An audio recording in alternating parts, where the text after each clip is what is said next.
ৰৈখিক সমীকৰণটো দিয়া আছে দুটা চলকত কইন এটা ৰৈখিক সমীকৰণ নিৰ্ণয় কৰা যাতে এইদৰে গঠন হোৱা ৰৈখিক সমীকৰণৰ জোড়টোৰ জ্যামিতিক প্ৰদৰ্শনটো হ'ব এক নম্বৰতে কি হ'ব গতিকে আমাৰ এটা সমীকৰণ দিয়া আছে এই সমীকৰণটো দিয়া আছে যে 2x + 3y - 8 = 0 আমি আৰু এটা সমীকৰণ লিখিব লাগে যাৰ লেখ দুডালে কটাকটি কৰিব মানে কটাকটি কৰা দেখা और x হৰ অনুপাত এইটো হ'ব লাগিব অৰ্থাৎ এইটো 2x + 3y - 8 ইয়াৰে হ'ব এক নম্বৰত আৰু এটা যদি সমীকৰণ লিখো যাৰ অনুপাত দুটা x হৰ অনুপাত আৰু y হৰ অনুপাত দুটাৰ মিল নাই অৰ্থাৎ তেতিয়া কটাকটি কৰা দেখা হ'ব অৰ্থাৎ আমি এইটো 2x লিখিছো নহয় এইটো আমি 3x লিখিব পাৰোঁ এইটো প্লাস 2y লিখিব পাৰোঁ আৰু এইটো আমি বেলেগ লিখিলেও কথা নাই একে লিখিলেও কথা নাই এইটো কটাকটি কৰা দেখা হ'ব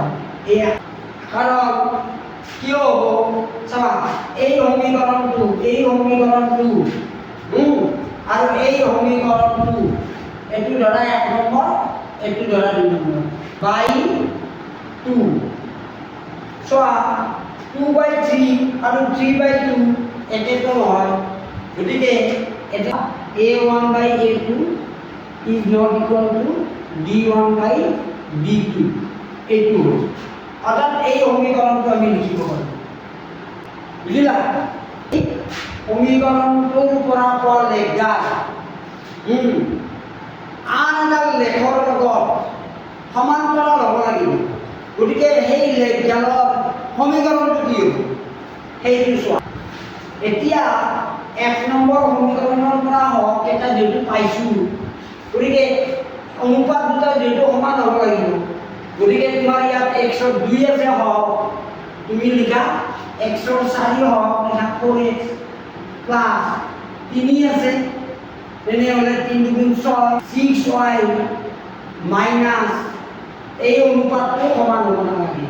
গতিকে ইয়াত আছে আমাৰ কিমান -8 আছে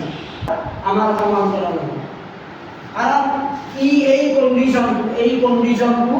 ফুলফিল কৰিব কাৰণ চোৱা x ৰ হওক চাবা a1/a2 x ৰ হওক 2 নম্বৰত x ৰ হওক 4 b1/b2 আৰু c1/c2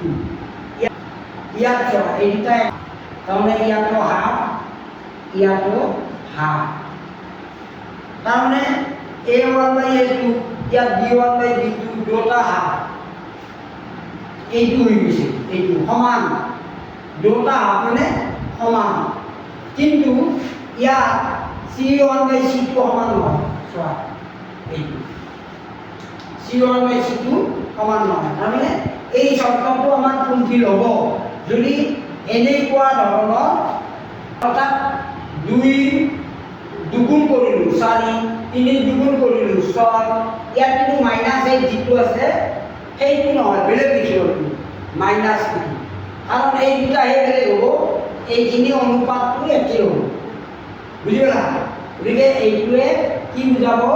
ৰেখা দুডাল সমান্তৰাল হ'ব ৰেখা দুডাল যদি মিলি যোৱা ৰেখা হয় তেনেহ'লে x হৰৰ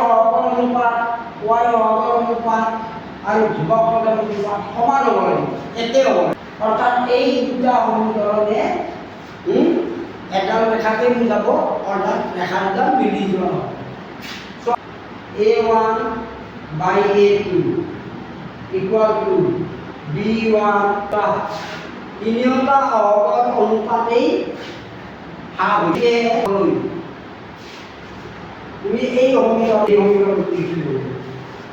বুজি পালে